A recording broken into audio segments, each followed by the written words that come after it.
Sometimes I find myself not consciously, but literally following you around the house to see what you do wrong. Yeah. Yes. I know. It's like such an issue. You gonna ruin that weekend? Really? You better die. You better die. He can't even fit into his shit box or his house. He's falling out of everything. What do you want? I was like, oh, let me get a box of tampons. And they're like, actually, you know what? Can I get a Lucy?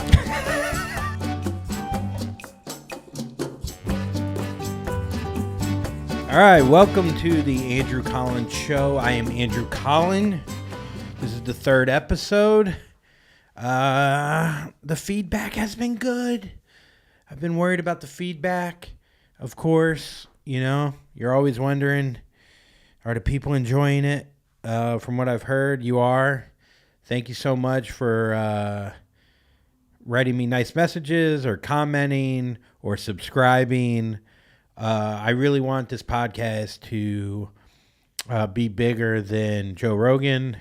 So if you can honestly just share the podcast with 3 friends. Just be like, hey, I think this would be funny. I think it would save your life. I think it will cure cancer. I think it will, turn the East Palestine water into wine. I don't know what it will do. All I know is please share it. Let everyone know. Thank you again for listening. I really, I don't have the most amount of fans, but the fans I do have really are fucking awesome. And I just appreciate you. I really do. I think I'm like coming from a little sappy place because I almost died this week. Your boy got the rona again. I can't believe COVID is still here. I got the new Jordans, the new brand, the 2023s. I was there when they first came out in Brooklyn. I was in line. Yeah, it was a different time. COVID in Brooklyn in 2020 or 2019. When did it drop? When did the Rona drop? 2017. Was it really? No. Oh, No. Jesus. Just wanted to see what you'd believe. 2020. Okay. I just remember you'd be like, you find out someone had it, you're like, please don't die. Please don't die. And then I moved to St. Louis like a year later or 2 years later. And I remember someone got it and they're like, really? You're going to ruin Jason Aldean? You're going to ruin that weekend? Really? You better die. You better die. And I was like, Jesus, what a difference. And I can't believe it's still here because I got it. I went on the road with Tim Dillon, fantastic comedian, takes me out. I open for him. We've been friends for, I don't know, like 12 years now. He had a little bit of the sniffles. He tested negative. These fucking tests, these at-home tests, I'm sure everyone's experienced them. They suck. So they keep saying that you're negative when you're positive. Over and over again, he took the test, and he was negative. So we got on in the car, and we headed towards Raleigh. Started feeling a little sick, but not really. Like, I don't know. Like, you look back, you're like, when did I first get it? We get there. We do the show. The next day, Tim tests positive for COVID. I test negative. Again, those at-home fucking tests. I don't trust them. They're terrible. I go and I play golf with my little brother. I go and hang out with my little brother and my sister-in-law and my nephew at their house. Of course, I test to see if I have COVID by breathing heavy on my 2-year-old nephew just to see if he'll survive.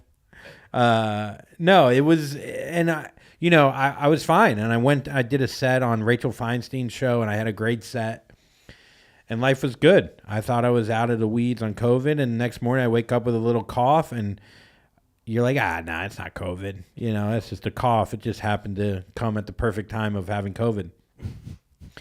And, sure enough, I tested negative again 2 more times.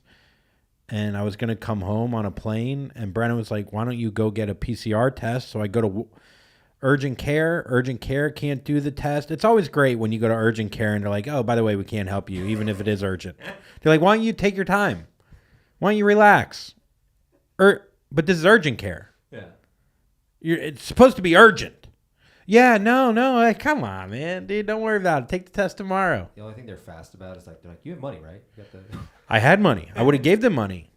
And so then I had to go to Walgreens. And you go to Walgreens, and the problem with freaking big pharma Walgreens is you got to fill out a form to get a test online. You can't do it in person. You can't do anything in person.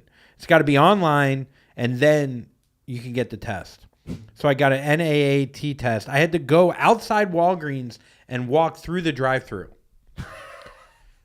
I was standing there. 2 cars rolled up. I'm standing there swabbing my nose, going, "No, I'm. It's a thing. Yeah, you know what I got." So, anyways, I tested positive, and we canceled all the shows, and we were in this like somewhat nice hotel, and it slowly turned. Me and Tim went from doing 5 shows and making a decent amount of money to being in a hotel room and treating it like it was a rehab center. We were like taking walks around the lake. We were like finding ourselves again. Like when you're sick like that, you start talking to God. You start, being like, no, if I just get through this, I'll figure out what's important. Was there anything that you committed to change? Just to not get COVID again. Yeah, so then we just started walking around the lake and like looking at nature. Like you start taking in nature when you're sick. You start there was like a blue heron bird, and we were just like, man, look at the beauty of the heron. Me and Tim, like especially Tim too. He was just like so far from like being in touch with nature, and yeah, I don't know. You just start being like, man, life will be different when I get out. I'll figure out what's important. I'll be more present. I'll listen more. And then the first hour, you start feeling better. You're like, why won't that booker call me back? Why can't I get on HBO? Yeah. Why won't Netflix return my calls? And it's like everything just within a minute of feeling better, you forget about all of that. And so we get back to LA on Tuesday. We stay a couple extra nights in the rehab clinic, and we fly back 6 hours. It was torture. And we get back, and Tim's driving his car, and he has a fast car. And we're just like, you know what? Life's good. We're both talking about how like we viewed out or especially me, like I viewed LA wrong. Mm-hmm. I thought about what's actually really important, and don't stress like small things, and don't stress like certain people liking you. Anyways, we're driving in the car, and we pull up to the stop, and this guy and a girl roll up next to us, and they're staring, and I'm like, what are you staring about? And Tim rolls the window down, and he's like, can I help you? And they go, I guess money don't buy class. That's what they said to Tim. He was like a Russian guy. I don't know what accent I did. He goes, could be Armenian. I guess money don't buy class. It was like he was like he was like right from the movie Rounders, you know? Yeah. And he's like, pay this man his money. Which, like, money doesn't buy class. And then Tim goes, what? Why's that? And the guy goes, you drive all crazy, no blinker, you cutting people off, you don't even think about anyone else. Money don't buy class. And he gets quiet, and Tim goes, yeah? Well, let's race.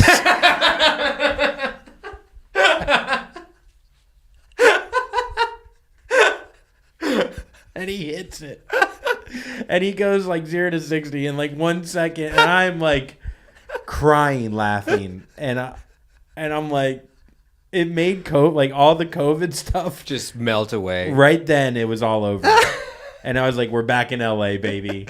Let's fucking be as narcissistic and horrible people as we can. That's so funny. Let's race.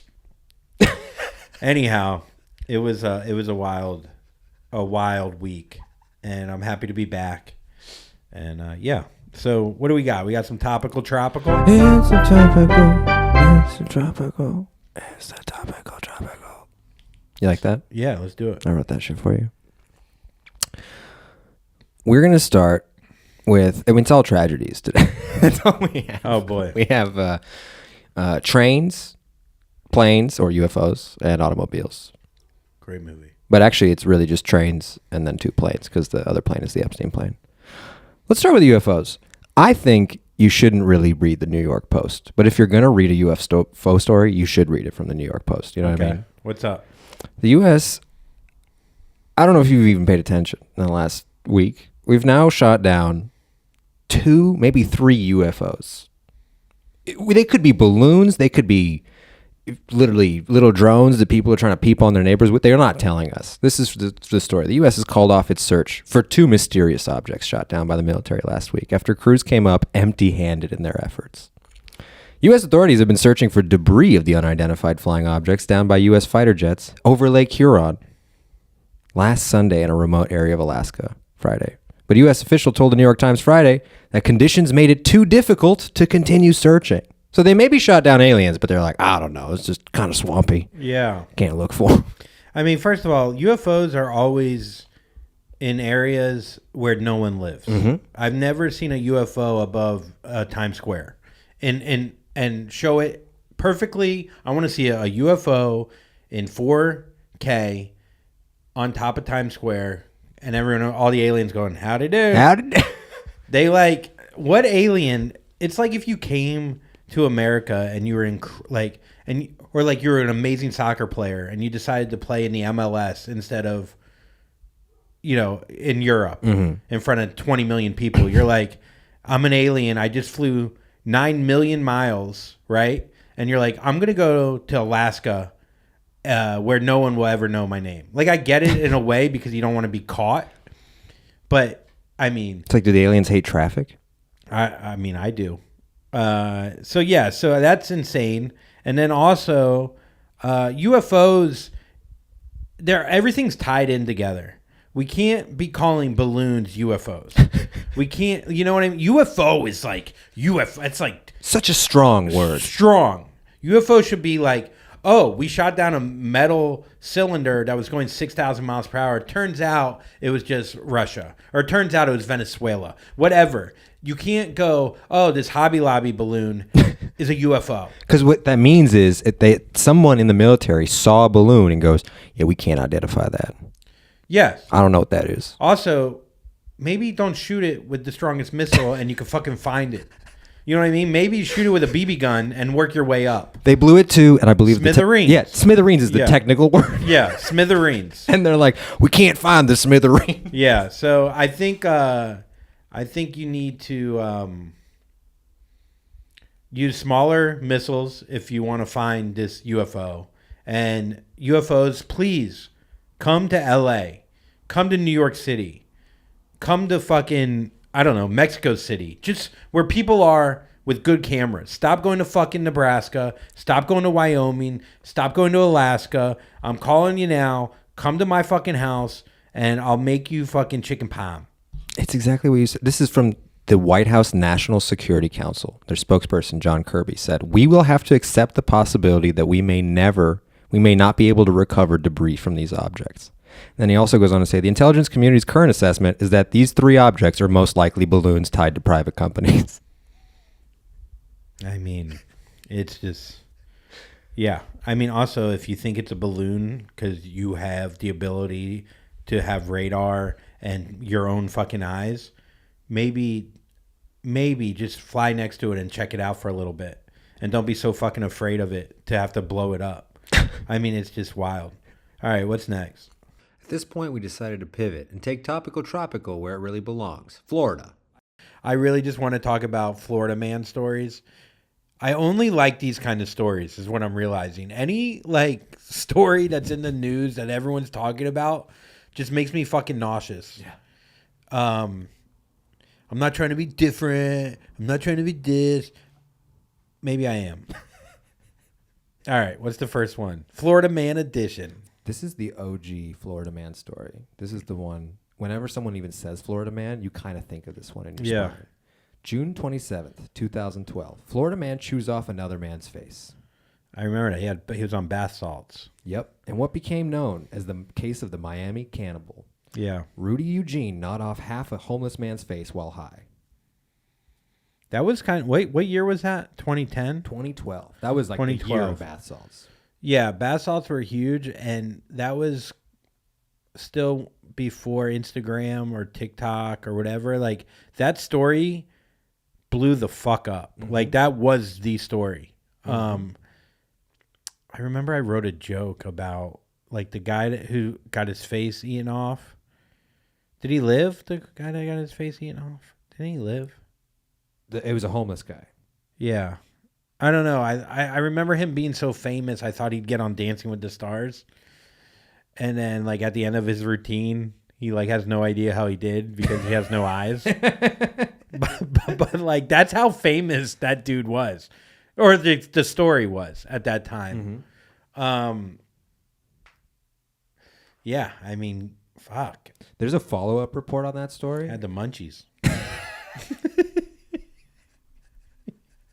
There's a follow-up report on this story that said when they did do a tox screen on the guy, the cannibal guy, he didn't have bath salts or LSD or any of this stuff in his system. He just had like a little bit of weed. Oh, so he never was on bath salts? I mean, I guess. The whole world thought he was on bath salts. That's what everyone told us. Yeah, I mean, that Florida weed's good, though. I mean, dude, that shit will... Dude, I've eaten some Domino's that if you threw a nose in there and a couple lips, I would not have no idea. No idea. I've eaten some Taco Bell from Florida, in Florida, where I remember one time I ate Taco Bell and I swear to God, I pulled a bug. I was high. I pulled a bug out of my mouth and just was like, well, it must just be one. like can't be. I finished it. Man, well, a bugdita. January 8th, 2019. Yeah. Florida man insists syringes pulled from his rectum aren't his. Go on. After getting hauled into jail on marijuana charges, Wesley Dasher Scott allegedly pulled 3 syringes from his rump during a strip search. Yeah. Asked why he had the needles, Scott claimed they actually belonged to someone else. I mean, was there heroin in them? It Or it doesn't say? even Because it's not illegal to have syringe, like a needle in your ass. I mean, That's what he should have said, right? Yeah, it's yeah, I think like when you get caught like that, when you're caught and you're just like, nah, man, wasn't me. Like that works a lot, but it's like there's no way that could be an accident. You're not rolling over and ending up with a syringe in your asshole. Like nothing can get into your asshole on accident. Isn't that? Unless you sit on like a bike seat and there's no seat. That's like, oh yeah, that's, yeah, whoops. But your asshole is so like covered. Like you got butt cheeks, you got, you know, hair, Pants. It's just hard to get into your asshole. So it's just like, it's one of those things that's, you know, God designed. It's funny, like humans, we're the only species whose asshole is very difficult to get to. A dog's asshole, right out there. A monkey asshole. Some monkeys' assholes are more outside than the asshole.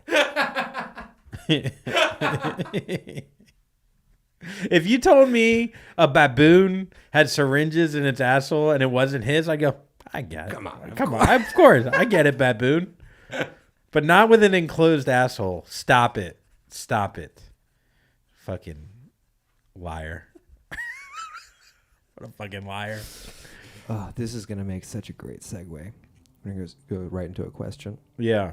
From the listeners. Oh, question time. Question time. Not even going to say who these are from. We're just going to get to them. Describe your one-of-a-kind restaurant if you had to make one.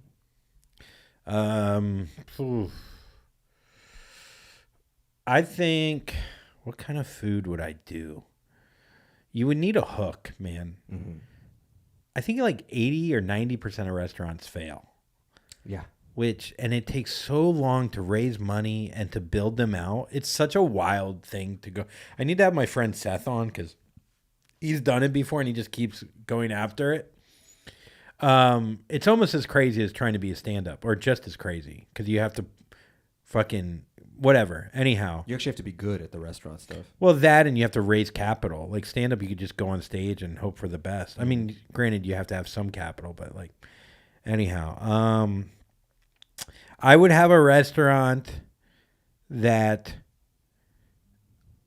the booth, you can go in there. It's not like every single table is its private room, but it's not like a giant private room, but it's private. You go there to not talk to anybody, and it's soundproof. So you walk in, it's like there's 40 restaurants inside the restaurant, right? And it's all booths. It's 40 booths, 20 on each side, and they're all soundproof. And you could either hit a switch that fogs it up, or you could let people look in. Decide whatever the fuck you want. Yeah. Cuisine-wise, you don't even talk to the waiter. They bring the food. It comes up through the table, and you just fucking hit it on a little fucking thing. Number, you don't talk to anyone. You go there with your friends. The whole point of this place is to feel exactly like you'd feel in the living room, hanging out with your friends. There's like a little TV in there, a little flat screen for each person. Also, you don't even have to talk to your friends. You could do another restaurant. You could put your friends in timeout. It's all about just more and more cubicles, man. And I call it cubicles. Because all the meat comes out in little cubes. That is a like. And Ice Cube is the spokesperson. Ice cubicles. That's actually like a great idea for a restaurant. Yeah. It's 180 degrees from what I thought you were going to say. It's the opposite of what I envisioned. Yeah, well, that's why it's fucking... Dude, I'm pretty creative. No, I thought you were going to be creative, but yeah. I didn't think it was going to be a restaurant I actually wanted to go to immediately. Dude, I think because we're all fucking... Also, you did say cuisine-wise and didn't specify a cuisine. That's the thing.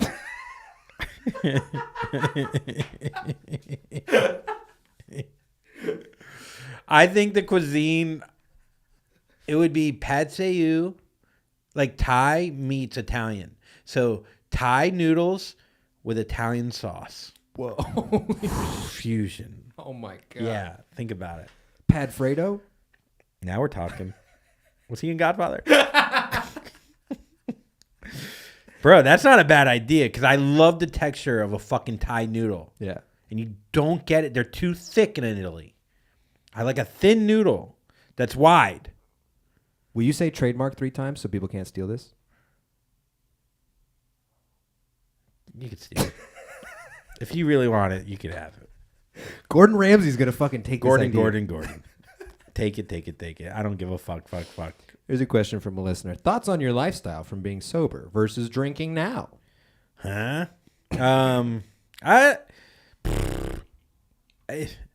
There's not a big enough, like... Okay, so I quit drinking for 4 years. I didn't quit when I hit rock bottom. Mm-hmm. I quit when I was just tired. It wasn't like it was more like, how can I be more efficient? How can I, compete in New York against a bunch of young open micers as a 4-year-old man? How can I have a leg up? Mm-hmm. Quit drinking. I also was doing, a lot of comedy with Nikki, who didn't drink. And a lot of comedians didn't drink. A lot of comedians are all addicts. They quit drinking and then they just get obsessed with stand-up. And it's like, you probably should have kept drinking. Yeah. Maybe you want to double up them shots, boy. Yeah, maybe. Instead of trying to write a joke. No, I think so if you compared it to when I drank in my 20s, it's a huge difference. That was rock bottom. That's doing Jaeger bombs. That's doing fucking shots of tequila, maybe a little bit of cocaine. Next thing you know, you've partied for 4 days straight. You're in Vegas, and you're throwing up in every single hotel on the Strip, which I did. I'm not even kidding. It almost became like a goal to throw up in every hotel. Me and my friend were just walking around. We were leaving that night. This is the thing when you go to Vegas or anywhere like that. Here's a little bit.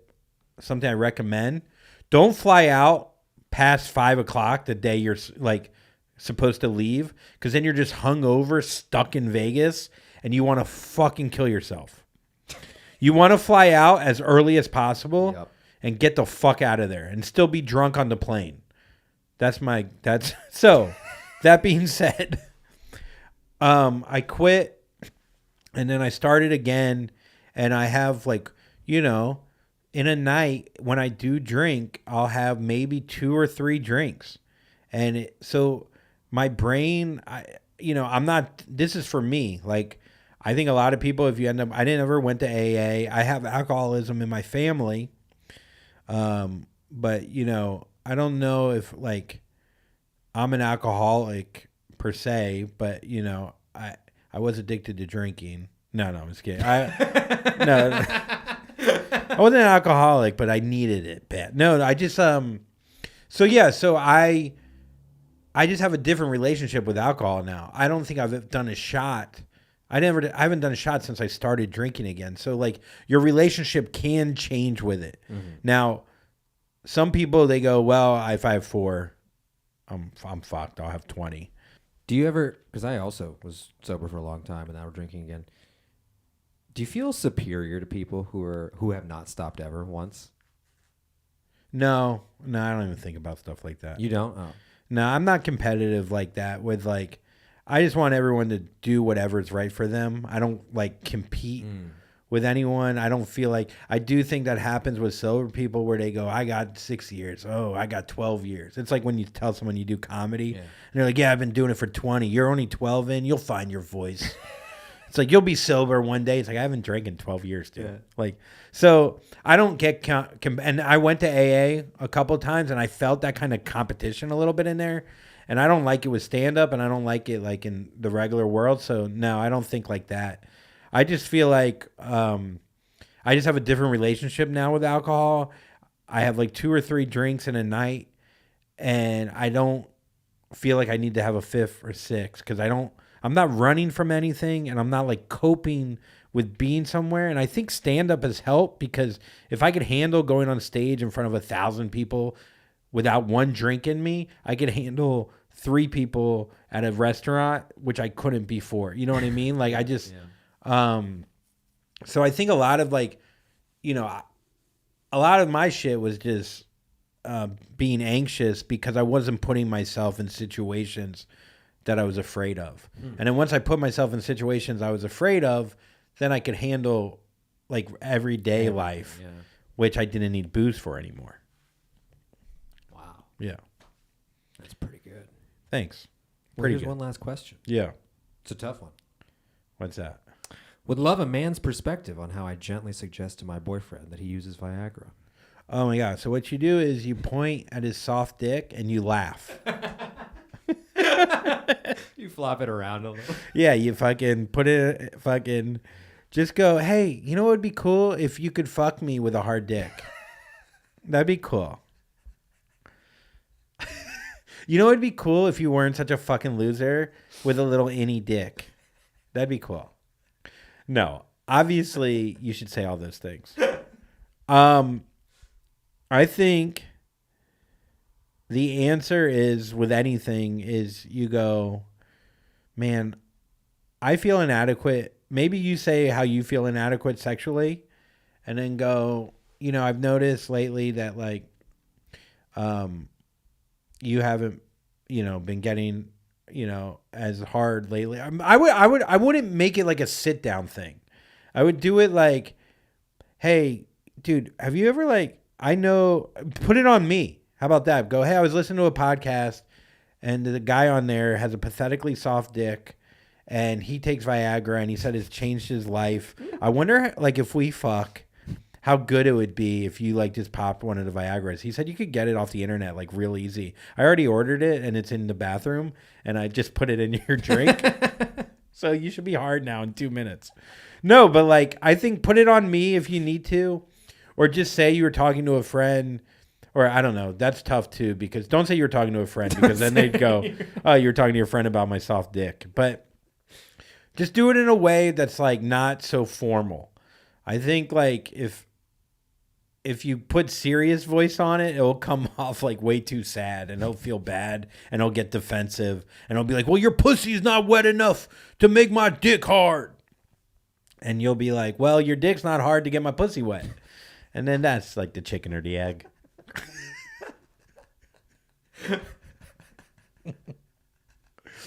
Yeah. Speaking of Florida Man, your boy Tiger's in the news. I mean, he lives in Florida and is that bad? Is that bad? No. That's a great way to start a Florida story about Florida's biggest hero, honestly. Tiger Woods had to apologize after handing Justin Thomas a tampon at the Genesis Invitational. You know, he did that to cover up the Epstein list that he's on.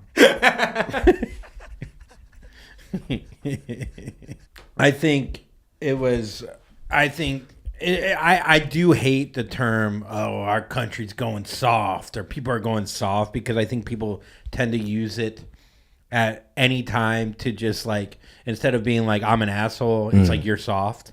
It's a way to get out of it. And I think in this instance, people are going soft. Like, I get it if you're, if you're a woman and you're like, well, now you're using, our menstrual cycles, which is actually like terrible and so hard to deal with. And, you're making a joke out of it and a mockery out of women's sports by this. It's like, it's just a little joke, man. It's plenty of women I've seen in the comments are like, why are you even apologizing for this? This is funny. I do think it's funny, though, to just picture Tiger Woods like planning this joke out. Like, I like the idea of him going to CVS that morning and they're like, what do you want? I was like, oh, let me get a box of tampons. And they're like, actually, you know what? Can I get a Lucy? Can I just buy one Lucy? Because I just want... No, like, so Justin Thomas, like, if I'll drive this little pussy bitch, I'm going to need a Lucy. Yeah, like, what is it? Here, I'll give you $100. Just give me one. All I need is one. Or, like, he got it from, like, his girlfriend. Like, I don't know how he procured the tampon, but I like that he, like... I love that, like, at no point, too, was he like, maybe this isn't the best idea, Like, maybe he thought it wouldn't get caught on camera, but Justin Thomas threw it. He didn't hold it. The CNN article says, Thomas immediately discarded the tampon before the two men laughed and hugged as they walk off the tee. It's just, people are also like, well, Justin Thomas wasn't offended. I'm like, well, that's not... A lot of people can get jokes made on them and not be offended, but it still could be offensive. Yeah. You know what I mean? Like, would this be a story if Michael Jordan did this like 20 years ago? No, not at all. Well, Tiger Woods, it goes back to the thing too of like Tiger Woods has a history of wrecking his car, getting a DUI, cheating on his wife with the Bennigan's girl. Just doing all these like I don't even think they're that bad of things, to be honest. So it's like, oh, just add it to the list. That's Tiger Woods. It's just one of those things where it's like, oh, he didn't learn anything from that DUI because he handed his friend a tampon. It's like those things aren't connected. You know what I mean? It's just ridiculous. Can we call him Tampon Woods now? I do. Flying too close? A little bit. I'm not going to lie.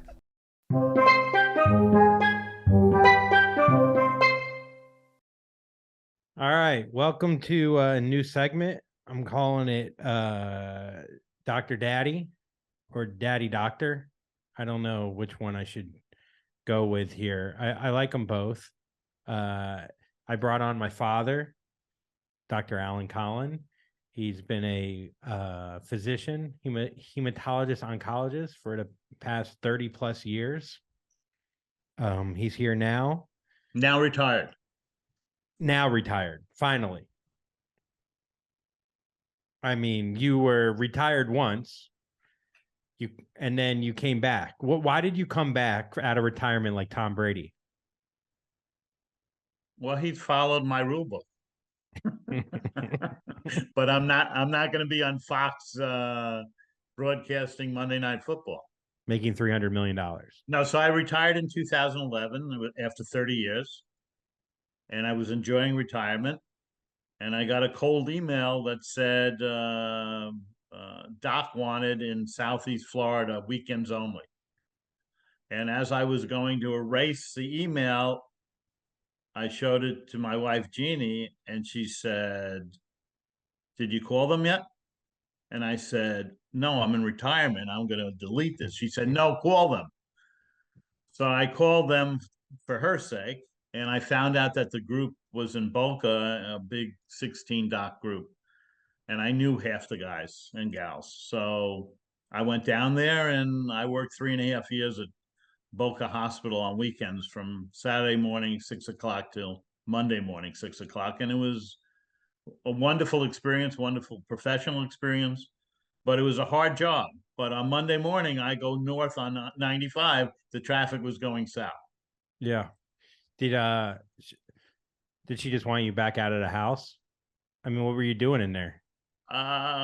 Probably, I mean, the first day of retirement in 2011, we were in a car and I said, I can't wait for us to have lunches together. She said, "That's not happening."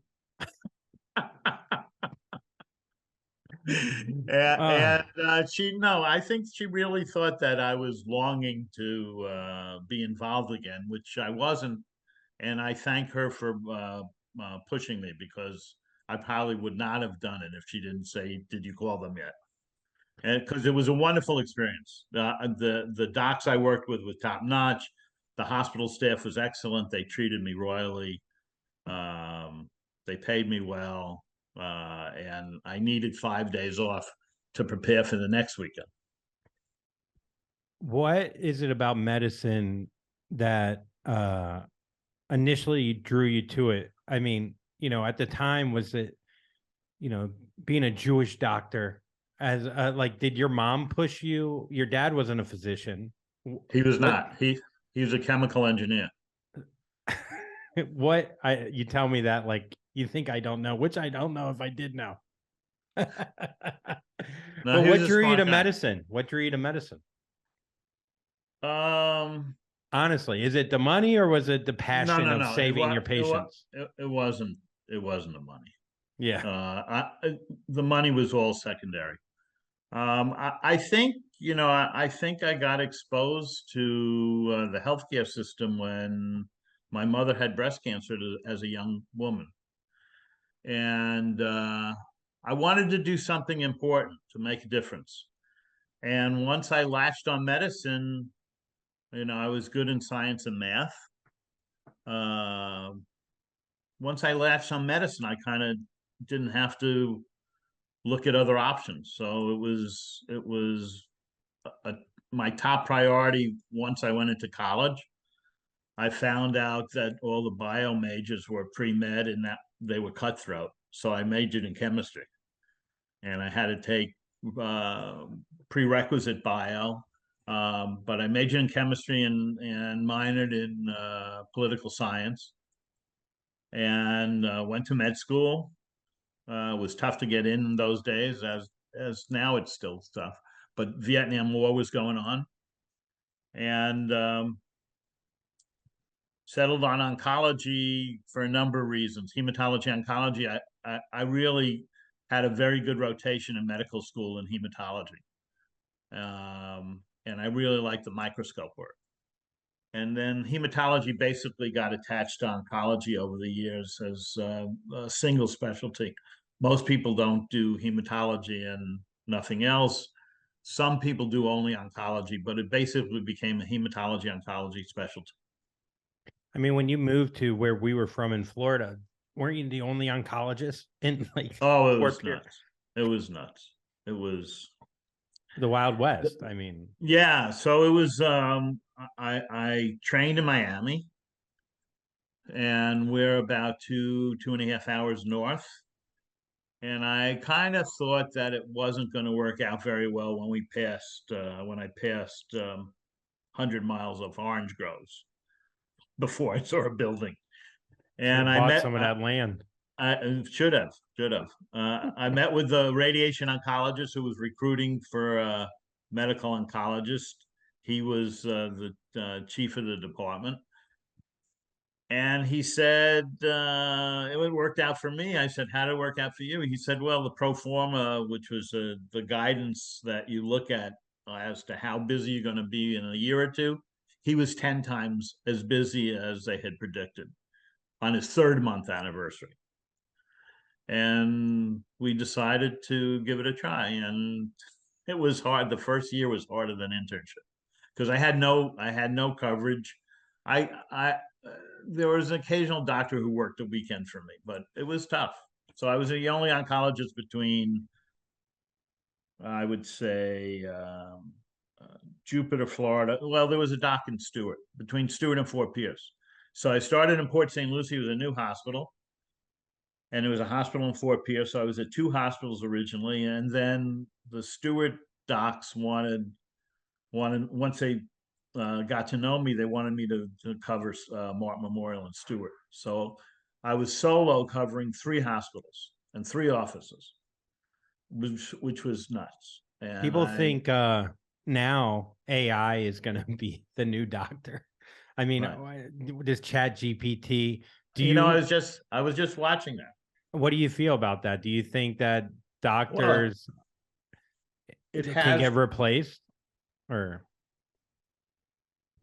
Well, in part, the realism is that we're slowly being replaced by nurse practitioners and physician assistants who are vital in today's medical care, and they want the doctor to basically be the director of and the manager of NPs and PAs because it's cheaper. But I think it's short-sighted because most of the economics in medicine are controlled by 3 large groups: the hospitals, the insurance industry, and the pharmaceutical industry.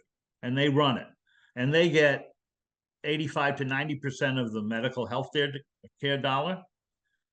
The docs only have about a 10% slice, although we can control a lot of the costs in ordering tests and giving certain medications.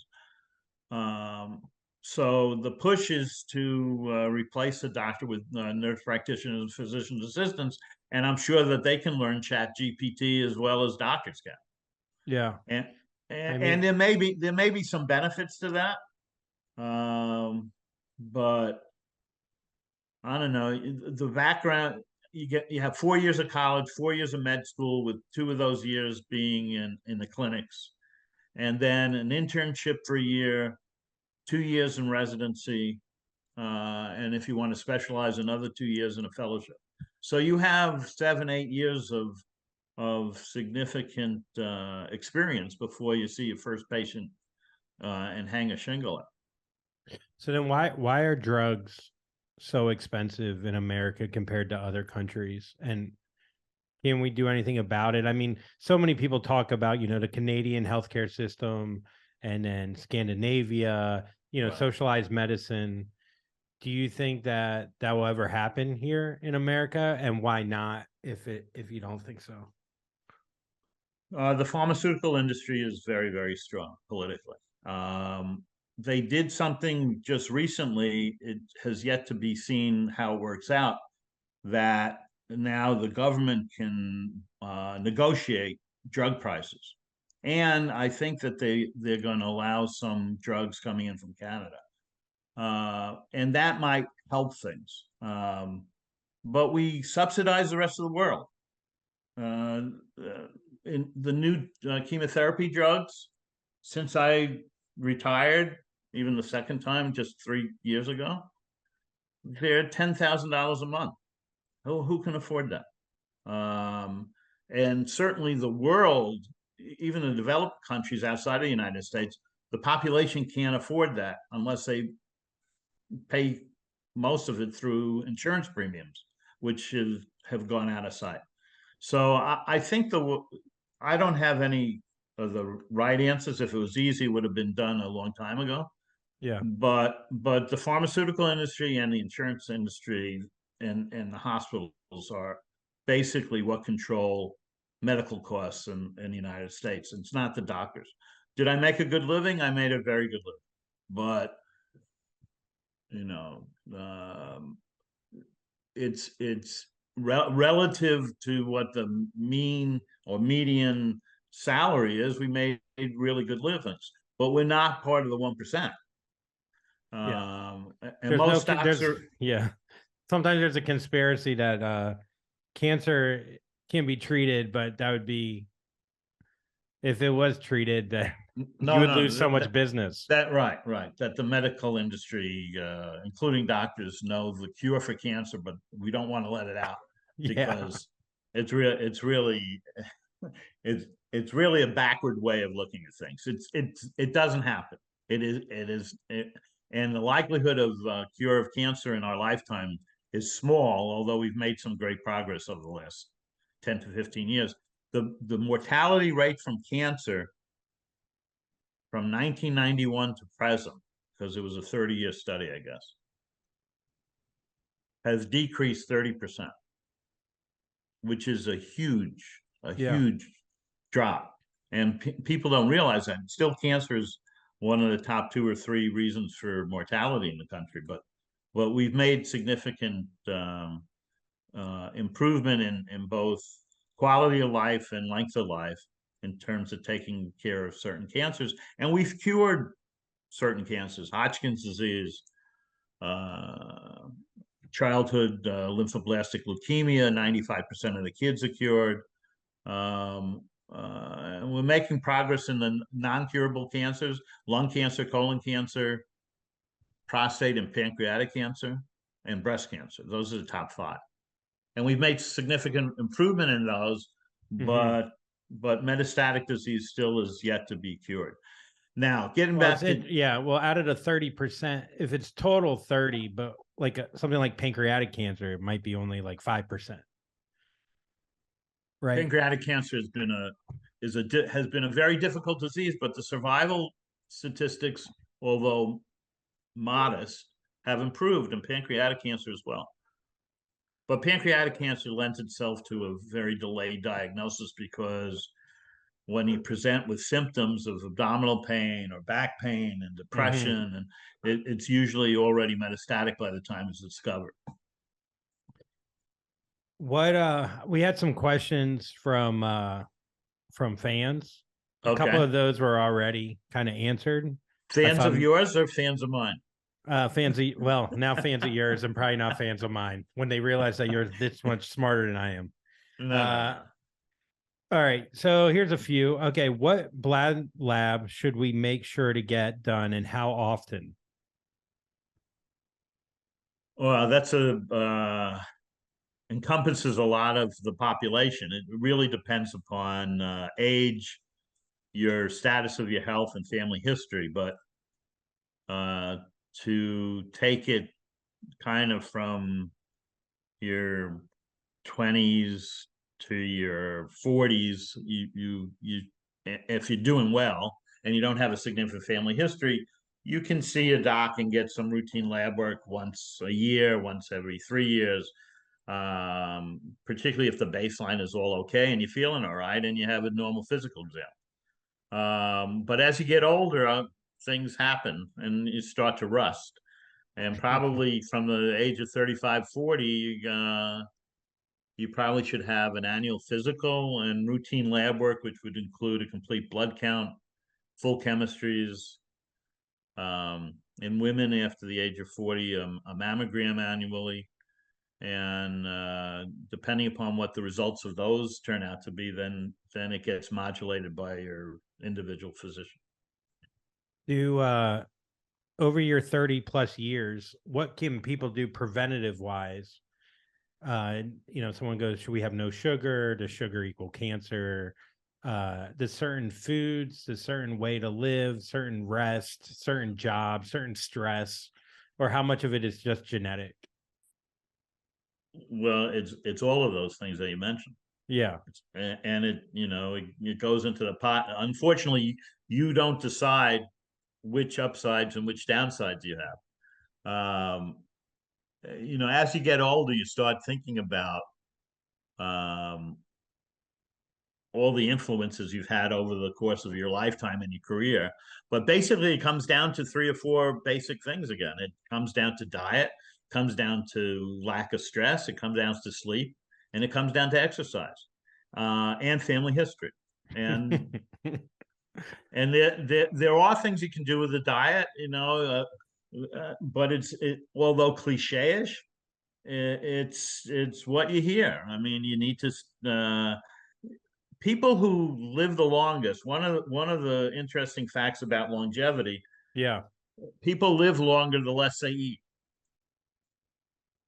So diet in itself, of an over diet, of eating too much, is a cause of decreased longevity.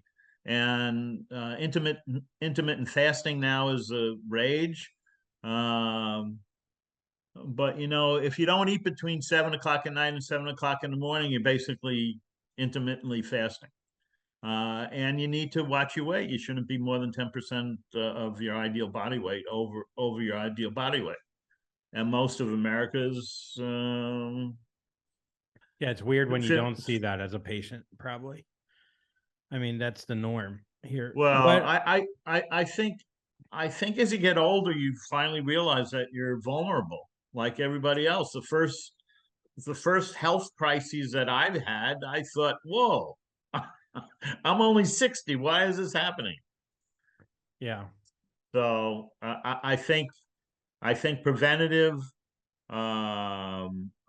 measures of good diet, good sleep, good exercise, lack of stress, family history, and going through screening tests, mammograms for women, colonoscopies for both women and men, I'm prostate due for exams. One of those. You are. Yeah, you've already had a few. I've had a few because I had the tubular polyps, which that was scary. Right. And there's colon cancer in the family on maternal great grandmother's side. And paternal grandma, breast cancer. You had breast cancer, so and I have some pretty big tits. So, but you haven't had any cancer, so and you're kind of young. Yeah, I mean, I'm getting there. What was it? This is a silly question, but did you ever get nervous treating hotter women? Really? Well, there wasn't a code out on the exam room door of who's behind it, so I don't think most of the time you're not consciously involved in assessing whether a woman or a guy is hot or not. Yeah. But if it does come into your consciousness, you usually call for the nurse to be in there during the exam. I remember I had a hot nurse when I had scabies on my testicles there, and the nurse came in and she was gorgeous, and I said I had a little rash on my hands because I didn't want to show her my gray balls. Yeah. And that joke on me. That wasn't the question, though. It was the healthcare provider and a hot patient rather than the reverse. Yes. Yeah. True. But I do think that nurses can't be that hot if they're going to be looking at genitalia. That's just the thing, I believe in strongly. Maybe there was a line outside your exam room. What's the funniest patient story you have? Or the funniest thing a patient ever said to you? Who put that on the computer? You and Sam, I forgot. There was a patient of mine. There was a patient of mine. I mean, there are a number of stories. Just a little bit embarrassing as well, but maybe it goes along to the last question. So there was a young patient of mine with non-Hodgkin's lymphoma, which is a cancer of the lymph nodes. So your lymph nodes get very large, and he needed to come into the hospital for chemotherapy. And he was fairly ill, not deathly ill, but he was fairly ill and needed inpatient chemotherapy. And some of the drugs that we use with lymphomas shrink the lymphoma, the lumps in the lymph nodes, very, very quickly. So I was making rounds on him during the week, and he liked all the lights out. He wanted a totally dark room. Because you were too handsome? And it was minus 50. I swear it was minus 50. Okay, it was freezing in there. So I was making rounds like 6 o'clock in the morning. And it's hard to examine someone in the dark and 50 degrees who's on multiple layers of blanket. And one of his the largest lymph nodes was in his groin. And so I kind of maneuvered my hand underneath the blankets to try to see whether or not the lymph nodes have decreased or not. And I said, "Whoa, you've had a good response. They're quite small." And he looked at me, opened his eyes, and he said, "That's my dick, Doc." I go, "Oh, excuse me." And I slowly withdrew my hand from underneath the covers and I left. You left him just sitting there in the cold. I said, "You're doing fine. You're going home tomorrow." You're cured. You're cured. I didn't.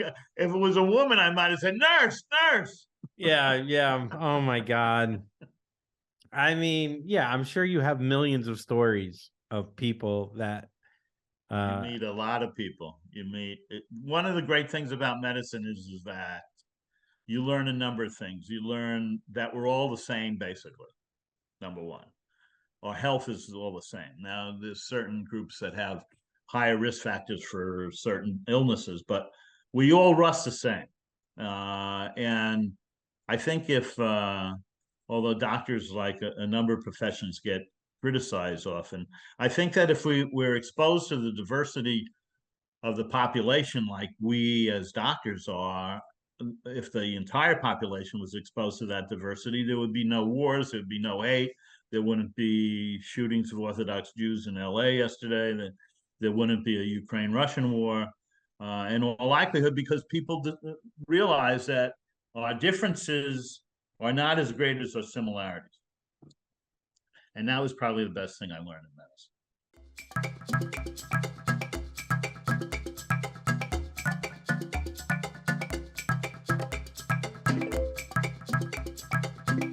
and action. Oh yeah. Hello.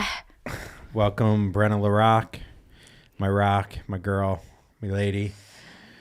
When my brother was in high school, Yeah. he played football, and his nickname on the team was, his name's Patrick, and then last name's LaRock, and they would call him Pat my cock, or Pat my rock, or something like that. I don't know. Doesn't that suck? That's such a good story, babe. That's the worst nickname. First of all, the nickname. Here, let's move Sorry. the thing. No, that's my bad. The nickname. Sorry. Shit. Should we start again? No, that was too good. Wasn't it? The nickname. No. So wait, Pat my cock or Pat the Rock? I think it was Pat my cock, but Pat the Rock would be so much cooler because it's. Yeah, I'm trying to think. The locker room, anything went on in there. I mean, horrible things go on in a football locker room in high school. Yeah. I would wear my boxers in the shower, because my penis was too big, so I had to like keep it, under wrap, because in case. You didn't want to make the other guys jealous. Of Yeah, you. I didn't want to get hazed. You didn't want to get beat up because your cock was too big. So what I did is I kept it in the boxers instead of taking the boxers off, because that's what guys with huge cocks do. Well, it's in the locker room. It's medium-sized dicks only. Small and big dicks, you gotta hide those things away. Well, the best part is like anyone that would ever streak always had a huge cock. Oh, show me a absolutely. streaker with a pathetic dick, and that's a hero.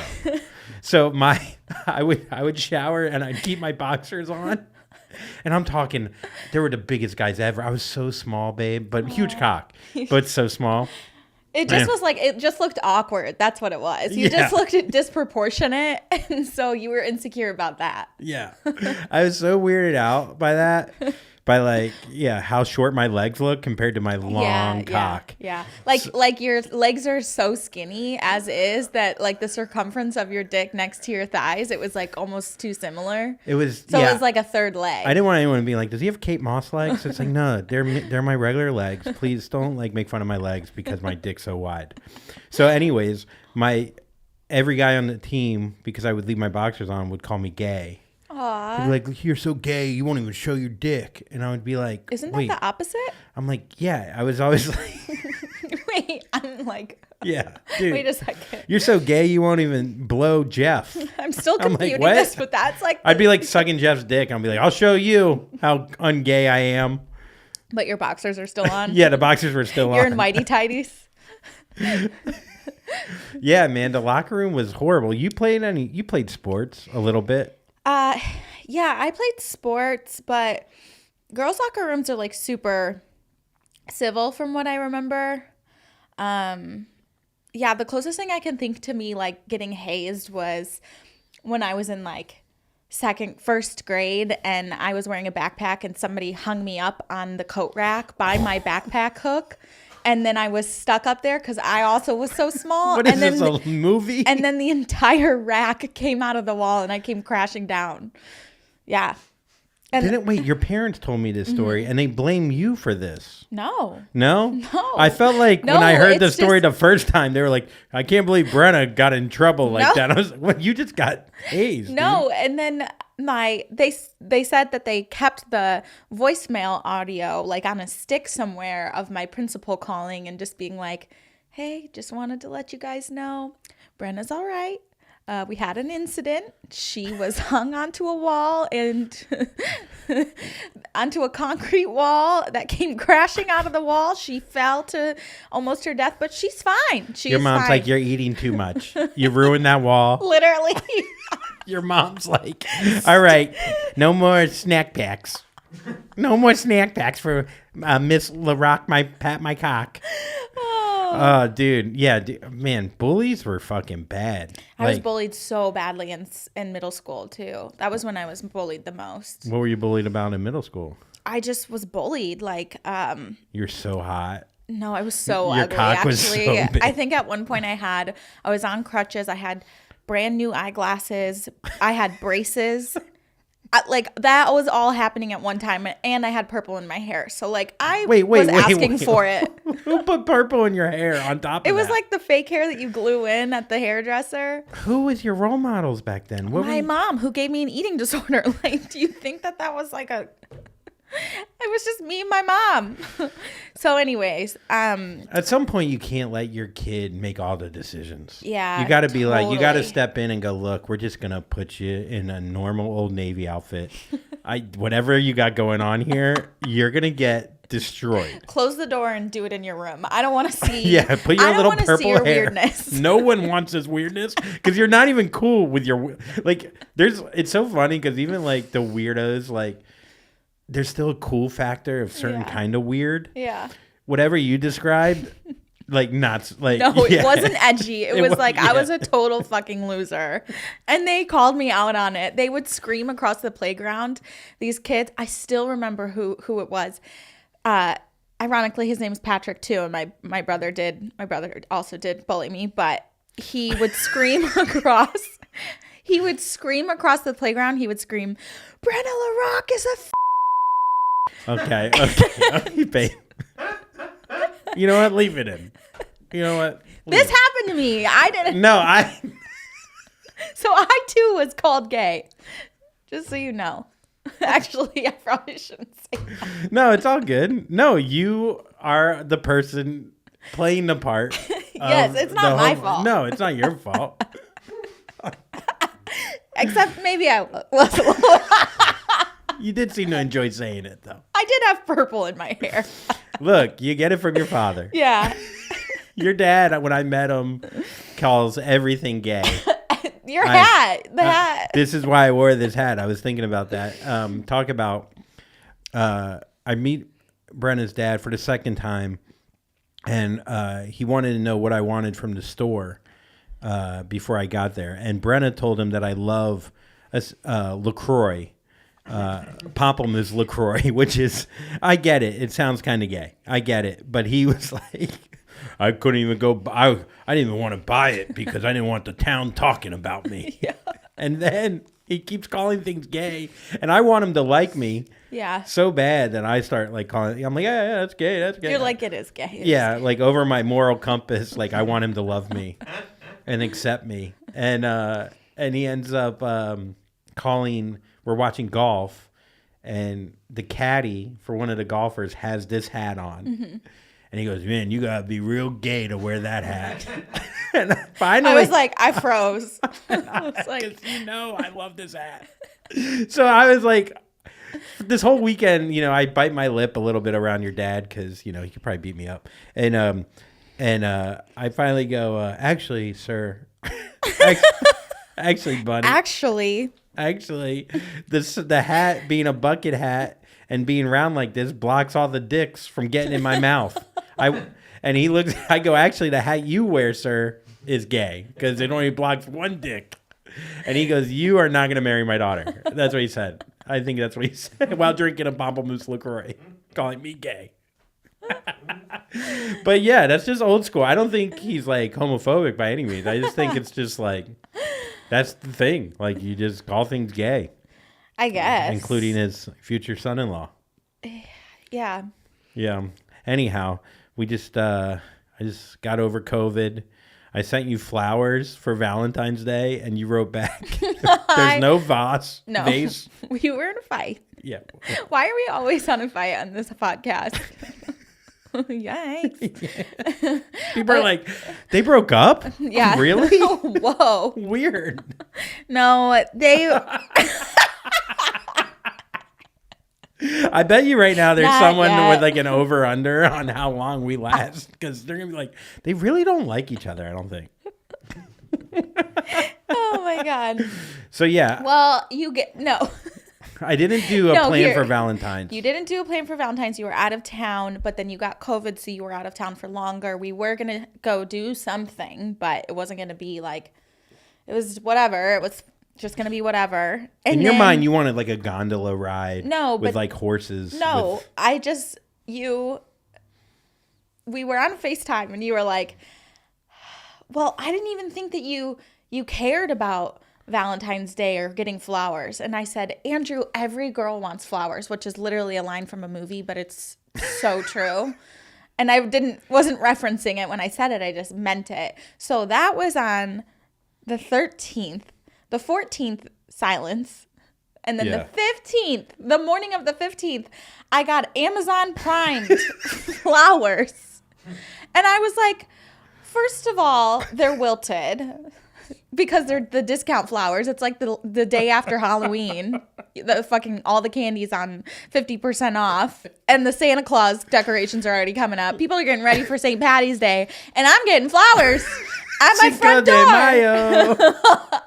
And then I get the flowers and we just moved. I don't have a fucking vase. So then I was like, this is an inconvenience to me. And I'm more offended that I got them the day after Valentine's Day than just nothing at all.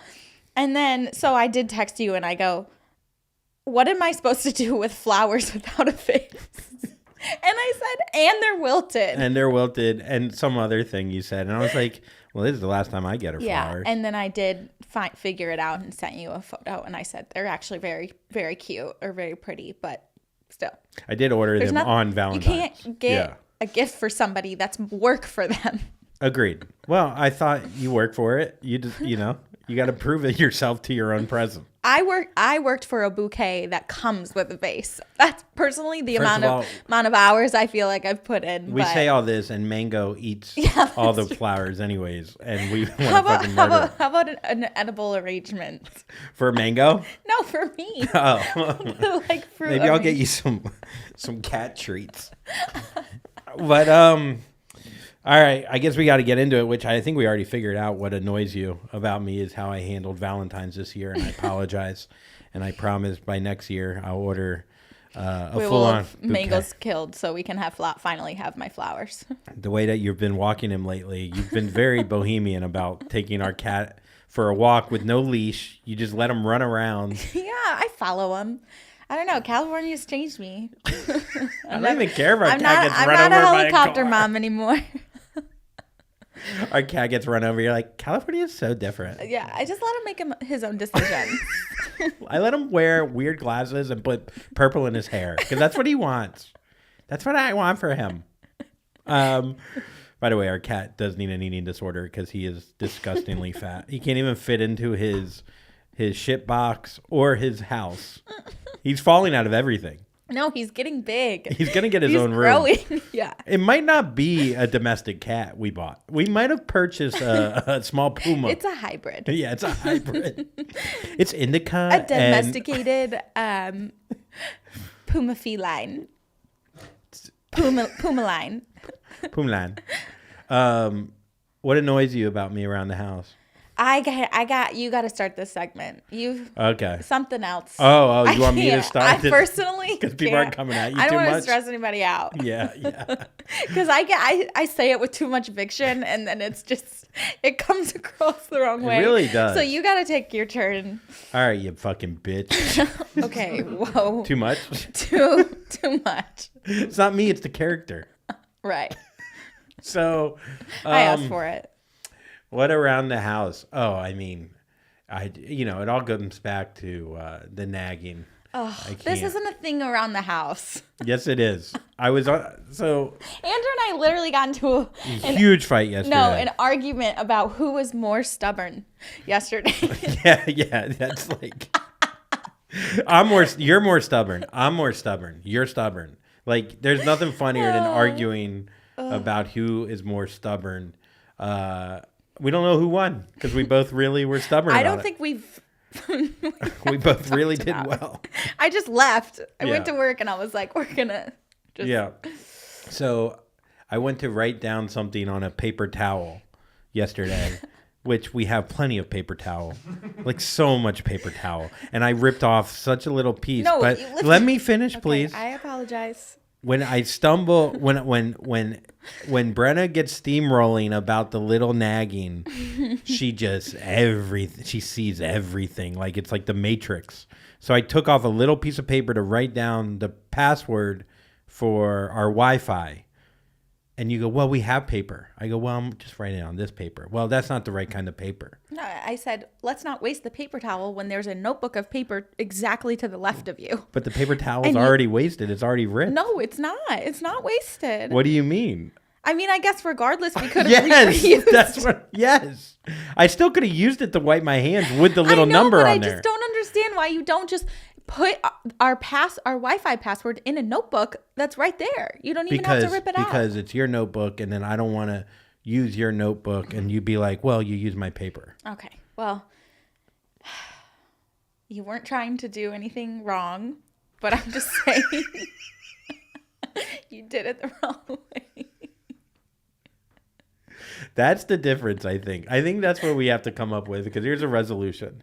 If I'm doing something that is It's not malicious. malicious or wrong on purpose, you can't be mad. No, you just said if I'm doing something malicious, you can't be mad. No, You're delicious. saying if you're doing something the wrong way, I need to understand more that I need to come from a place that it's not malicious. And it's not towards you. And it's not towards me, but I'm constantly caught between use your common sense and maybe he just doesn't know because nobody taught him.